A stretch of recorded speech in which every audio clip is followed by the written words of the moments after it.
ప్రభుత్వం ఏ రకంగా ప్రాణాల మీద ఇబ్బంది పడుతున్నటువంటి ఆక్సిజన్ అన్నకో లేకపోతే ఊపిరితిత్తులు ఆడకో ఇబ్బంది పడుతున్నటువంటి ఒక పేషెంట్ని ఈ రకంగా ఆయన చెప్తాడు. ఈ గవర్నమెంట్ హాస్పిటల్లో డాక్టర్లు కాగితం పెన్నులు లేదండి, మా దగ్గర పెన్నులు ఇంకా అయిపోయింది, బయట మీకు నీరసంగా కనబడుతుంది, నీరసం తగ్గటానికి బయట మెడికల్ షాప్లో ఓఆర్ఎస్ ఎలక్ట్రాల్ పౌడర్ అని దొరుకుద్ది, ఓఆర్ఎస్ పైడి దారిలో జీప్ ఆపిచ్చి కొనుక్కుని వేసుకొని తాగండి సరిపోద్ది అని చెప్పి.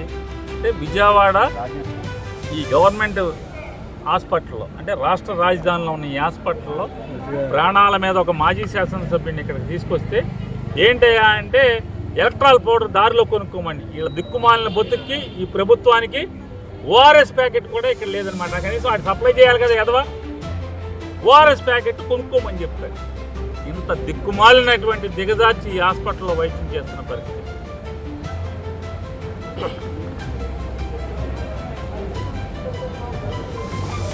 అంటే ఒక్కొక్కడి చావుకి లేదా ఒక్కొక్కడి పతనానికి ఒక కారణం అవుతుంది.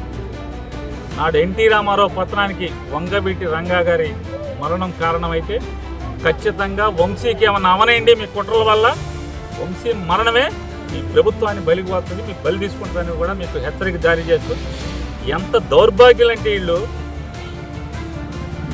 ఒకడిని మాజీ మంత్రిని ఒకరిని అరెస్ట్ చేసి తీసుకొస్తే ఒక నేరం మీద ఆయనకి ఏముందో తెలియదు మనకి. అతనికి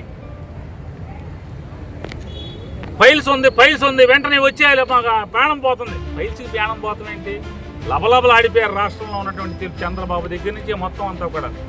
ఫైల్స్కి తెచ్చి రమేష్ హాస్పిటల్లో వైద్యం కావాలంట. ఇతనికేమో ఊపిరాట్లేదు, ఊపిరితిత్తుల్లో సమస్య ఉందని చెప్పి చెప్పుకుంటా రోజు కోర్టు తీర్పు మేరకు రోజు రాత్రిపూట జైలు సెల్లులో ఆక్సిజన్ పెట్టుకునేటువంటి పరిస్థితి, సిపిఆర్ మిషన్ పెట్టుకుని అతను రోజులు గడుపుతున్న పరిస్థితి ఉంటే, అంటే ఒక్కరోజు ఒక్కో వీళ్ళ తరపున పనిచేస్తే మాత్రం ఫైల్స్ ఉన్నాయని చెప్పి ఇప్పుడు ఫైల్స్ ఆపరేషన్ చేయించుకుంటే ఫైల్స్ ఆపరేషన్ అయింది చచ్చిపోతాడు. ఫైల్స్ ఆపరేషన్ అయితే చచ్చిపోతాడు. ఏంటి కేసు వంశీ మీద కేసు అంటే చంద్రబాబును ముఖ్యమంత్రిగా ఉన్నప్పుడు వల్లభనేని వంశీ తెలుగుదేశం పార్టీ ఎమ్మెల్యేగా ఉండి దొంగ పట్టాలు పంచిపెట్టాడనేటువంటి అభియోగం అంట. మరి ఆ ప్రభుత్వాన్ని నడిపిన ముద్దాయి చేయిద్దా? అప్పుడున్న రెవెన్యూ మినిస్టర్ని ముద్దాయిని చేయిద్దా? తప్పుడు ప్రభుత్వం మీదే కదా. మీరు ఏవేదైతే వాళ్ళ వంశీ మీద అభియోగం చేస్తున్నారో దొంగ పట్టాలు పుట్టించి పట్టాలు పంచిపెట్టాడు తెలుగుదేశం ప్రభుత్వంలో అని చెప్పాను, దానికి కారణం మీరే కదా. మరి మీరు ముద్దాయిలు అవరా? తండ్రి కొడుకులు ముద్దాయిలు అవరా?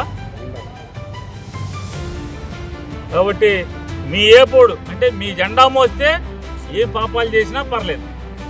మీ జెండా మోస్తే పాపాలు చేసిన వాడికి 10 రోజుల క్రితం ఫైల్స్ ఆపరేషన్ అయితే అది ప్రాణం పోతుంది. వంశీకి మాత్రం ఊపిరితిత్తులు ఇబ్బంది ఉన్నా కూడా వైద్యం ఇవ్వకూడదు. ఇటువంటి దుర్మార్గ పోకడలు ఈ ప్రభుత్వంలో జరుగుతున్నాయి. దేన్నైనా వైఎస్ఆర్ కాంగ్రెస్ పార్టీ జెండా మోసేవాడు. నిన్న ఒకరిని చూసాం మనం దాచేపల్లిలో. పశువు కంటే హీనంగా భాస్కర్ రావు అనే ఒకడు తెలుగుదేశం వాడి కారు వేసుకొచ్చి మఫ్టీ బట్టల్లో ఎక్కించుకెళ్ళి ఏ రకంగా కొట్టారో మొత్తం ప్రపంచం అంతా చూసింది. ఇవాళ ఇక్కడ ఈ మత్తు డాక్టర్ హాస్పిటల్లో ఉద్యోగం వచ్చిన కాడి నుంచి ఈ బెదవాడ హాస్పిటల్లోనే ఉద్యోగం అంటే ఎంతమందికి చెంచాగిరి చేసి ఎంతమందికి ఏమేం చేస్తే ఒక ప్రభుత్వ ఉద్యోగి చేరిన చోట నుంచి బెదవాళ్ళని ఇన్నాళ్ళు ఎందుకుంటాడు ఈ మత్తు డాక్టర్? ఇట్లాంటి వాళ్ళు ఇట్లాంటి దగులుబాజీ పనులు చేయబట్టి ఉంటారు. ప్రాణం మీదకి వచ్చినటువంటి ఒక పేషెంట్ వస్తే